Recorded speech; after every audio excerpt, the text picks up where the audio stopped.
Dans cette vidéo, on parle de la loi exponentielle, qui est aussi la loi de la durée de vie de certains composants électroniques. Prenons par exemple cette ampoule. On peut modéliser sa durée de vie par une loi exponentielle. Sur le graphique, vous voyez 3 courbes de densité, toutes d'une loi exponentielle, mais avec un paramètre différent. Ce paramètre est généralement nommé lambda.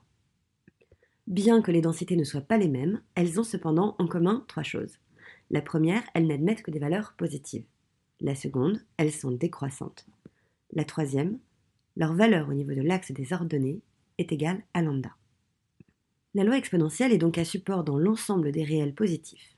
Sa densité vaut lambda exponentielle moins lambda x, vous comprenez maintenant pourquoi elle est décroissante. Il est facile de calculer sa fonction de répartition comme l'intégrale entre 0 et x de sa densité, dont la primitive vaut moins exponentielle de moins lambda u, ce qui nous donne une fonction de répartition égale à 1 moins exponentielle moins lambda x. Dans le cadre de la fonction exponentielle, on s'intéresse également à la fonction de survie, qui est définie comme la probabilité que la durée de vie excède x. Sa valeur est donc 1 moins la fonction de répartition au point x, c'est-à-dire exponentielle de moins lambda x. Voici maintenant la propriété probablement la plus intéressante de la loi exponentielle. La loi exponentielle est dite sans mémoire ou encore sans vieillissement. C'est-à-dire que la probabilité que notre ampoule, par exemple, vive S heures supplémentaires sachant qu'elle en a déjà vécu T, ne dépend pas de T. Autrement dit, que l'on vienne de la mettre en service ou que l'ampoule ait déjà vécu 1000 heures ne change rien à la probabilité qu'elle en vive, disons, 200 de plus. On le démontre facilement en calculant la probabilité que x, la durée de vie, soit supérieure à S plus T, sachant que x est supérieur à T. Ceci est égal à la probabilité jointe divisée par la probabilité que x soit plus grand que t. Vous voyez que la probabilité jointe se simplifie, puisque l'information selon laquelle x est plus grande que t n'est finalement pas utile. Au numérateur et au dénominateur, nous avons donc deux fonctions de survie dont on connaît la forme, exponentielle de moins lambda s plus t en haut, exponentielle de moins lambda t en bas, ce qui nous donne exponentielle moins lambda s, et vous voyez que le résultat ne dépend plus de t. Calculons maintenant la fonction caractéristique de notre loi exponentielle. Elle est notée xi x au point u qui est un réel et vaut, vous le savez, l'espérance de l'exponentielle complexe, exponentielle moins 2pi iu x, qui est égale à l'intégrale sur le support, à savoir 0 plus l'infini, de l'exponentielle complexe multipliée par la densité. Voici maintenant une petite astuce pour calculer cette intégrale. On factorise ce qu'il y a dans l'exponentielle, à savoir moins 2pi iu plus lambda multiplié par x.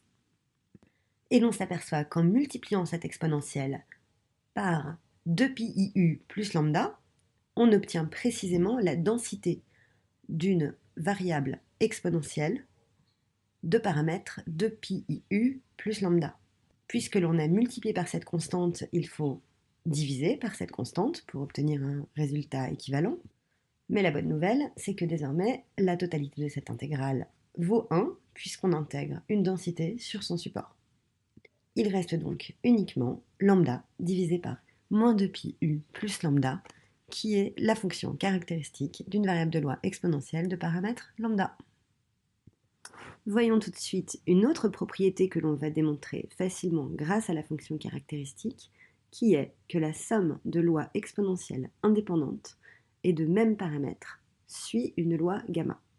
Pour ça, on va se donner n variables indépendantes et suivant toutes une loi exponentielle de paramètre lambda, que l'on appelle x1, x2 jusqu'à xn.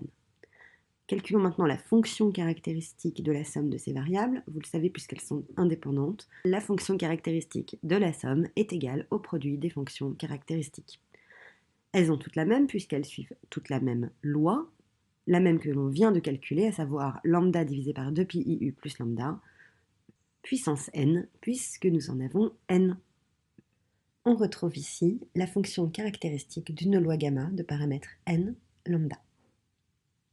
On s'attaque maintenant à l'espérance et la variance de notre loi exponentielle, comme d'habitude en utilisant la fonction caractéristique.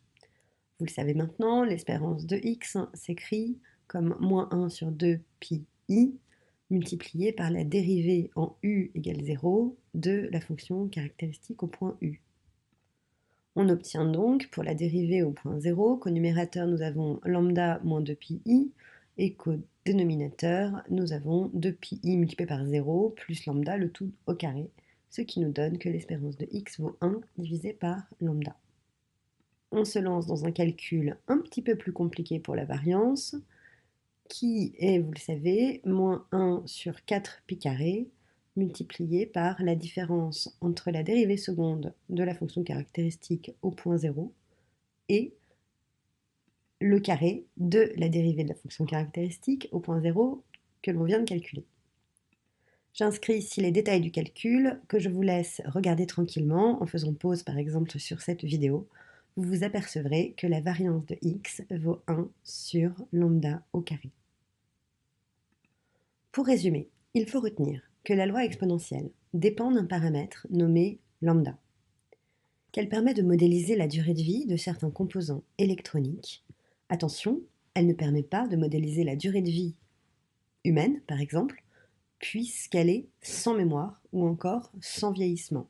C'est-à-dire qu'avoir déjà vécu t heures n'influence pas la probabilité de vivre s heures supplémentaires. Il s'agit de la seule loi continue possédant cette propriété.